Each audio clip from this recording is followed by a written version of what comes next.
this is it. This is the monster question. I mean, look at that. There's a lot of marks to be had here. There's a lot going on, but it's not difficult. It's just easy to make a mistake. So let's go through this together then. So we're trying to work out the shaded area above the x-axis. So like we said before, this will give you a positive value when you're working out your integration. This would give you a negative value, which is why you have to, like the next question says the total shaded area, which they're helping you out there. You do the two separate calculations. If this question said for 7 marks, tell me the area shaded, you would have to do this section and then add that to this section. So if that came out as say positive, 4, and this came out as negative 3, you would say I've got 7. Okay, so the negative, it's not negative area, it doesn't make any sense. It's just negative in the sense that it's below the x-axis. Okay, so they've helped you out by telling you to do the two separate sections, which is nice. Okay, and that's why I put this question in, just to highlight if you do get something like this, you would need to do it in 2 separate sections. Okay, so for these ones, you're doing upper, takeaway, lower. This one's actually back to the beginning, where we don't have to worry about upper and lower. We're going from our line to the x-axis. Okay, so it's just a straightforward integral, but this would be negative, do it separate. So the first thing we're going to do is we're working out this bit. So it's between 2 and negative 1. Okay, so I'm going to be integrating. Let's see if I can use blue this time. Integrating between 2 and negative 1. And the function is x cubed. Take away 5x squared plus 2x plus 8, and I'm integrating with respect to x.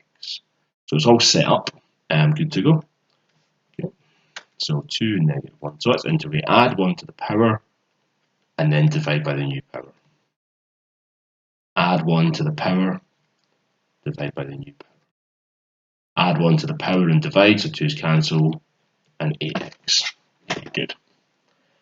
And now we're going to substitute in our 2 and negative 1. And this is where it can go, a little bit funny, because it's very easy to make a silly mistake. I should really do more equal signs, actually. 2 and 4 over 4.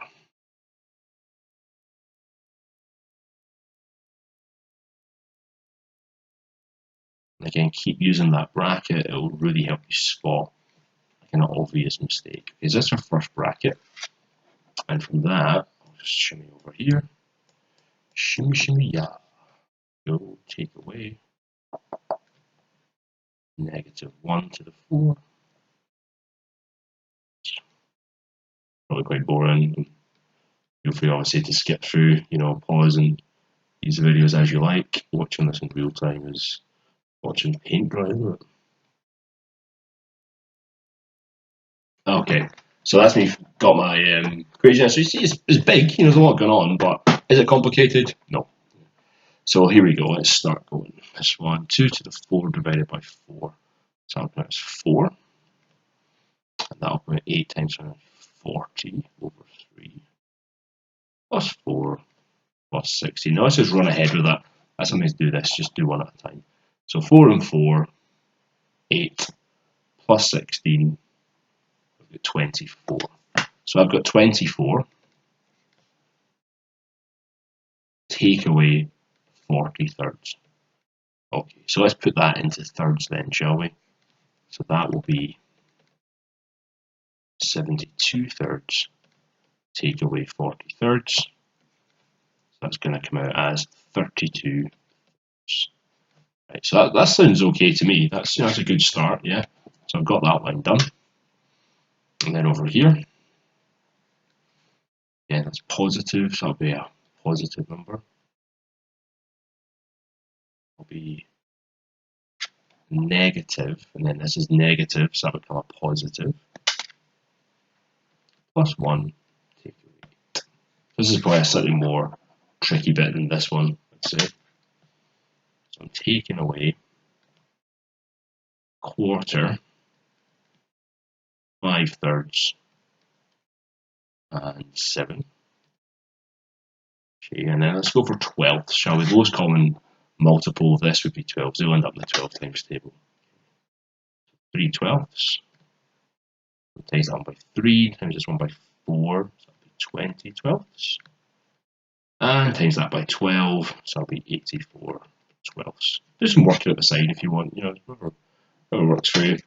So that's going to come out as, so 23 take away 84. That'll come out as 61 twelfths. 23, 84. Yeah, difference is 61. So 61 twelfths. And then you're saying, let's get this one into twelfths. That seems fair, doesn't it? So I'm going to have 128 twelfths. I need to times the top by 4. And to that, now this was negative, sorry. Negative, so negative, so I'm going to add on 61 twelfths, which will give me 189 over 12, and they divide by 3. So I'll put that into quarters. That'll be 63 quarters. Oh, how boring is that? That is rough, isn't it? That is boring. But very easy to make a mistake. You know, see how long that took? Oof, there's a lot of chances to make mistakes. I'll just double check that. Yeah, nice one. Okay, very good. So this is the easy bit. This is the painstaking, take your time bit. Maybe do some more sums on the side. You know, like 7 times 12 and things, whatever works for you. But just really take your time. Okay. Now it says the total shaded area, so it's saying work this out and then add them together. Okay, so the next bit, let's see. I'm going to be doing the integral. I'll be doing this bit. So still the same, I'll copy that. In the exact same bit. But the limits have changed now, haven't they? So I don't need to integrate again, I've done that. And I'm going to go between 4 and 2. 4 and 2. And I'll show you a wee trick on this one as well. This time I'll put in different colours to show 4 and 2. So that's going to be 4 to the 4.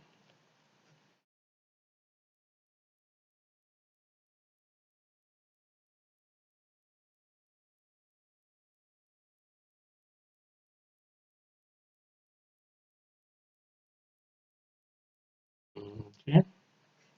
And from that I'm going to take away the integral of this with 2. Now I've done that. I've already done the integral sub into, so it's 32 and a third, isn't it? Yeah. So that one, there's a wee bit of, save yourself some time. Yeah, don't need to worry. I've done that already. I've already substituted in 2 to that one. So that's quite handy. So I just need to do this bit. So that'll be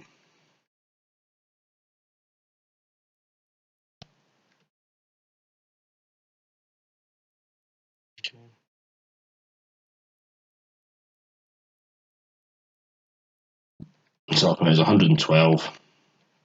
Take away 220 over 3. I'm still taking away my 32 and a thirds. And that's the same then as I'll put it into thirds, 336 over 3. Take away 320 over 3. I'm still taking away my 32 and a third over here. So that's going to be 16 and a third. Take away 32 and a third. So it's negative, brackets again. So it's going to come out as negative 16 thirds, which is excellent because it's below the axis. We knew that was going to be the case. Right, that's excellent. That's good. We wanted that. So that's going to be negative 16 thirds. So the area is 16 thirds. So to get my total area, I'll be one here. I'm going to add together 63 and a quarter. So I'm going to say 63 and a quarter plus my 16 thirds. So let's put them into 12. So it's going to be 189. 12, so times that by 3. And times this one by 4 for 64 over 12. Add them together for 253 over 12. Sorry, I rushed that a wee bit. But you can see what I've done though. I multiplied by 3 and multiplied by 4, and then I'm just adding them together. Just check that's right. 253. Whew. Oh. It's always nice when it works out. So that one, I think that was a good trick, knowing that you've done that already. Just don't worry. Don't have to do it all again. Maybe on exam day you might want to and just double check it. And this negative area, it's not as positive. It's negative because it's below the axis. So when you're doing the total area, you want to make it positive. You don't take them away from each other. Okay. So look at that. A lot of working, but in the end, a lot of fraction work. All right. So I hope that was helpful. below here will be negative, above is positive. Yeah, thanks.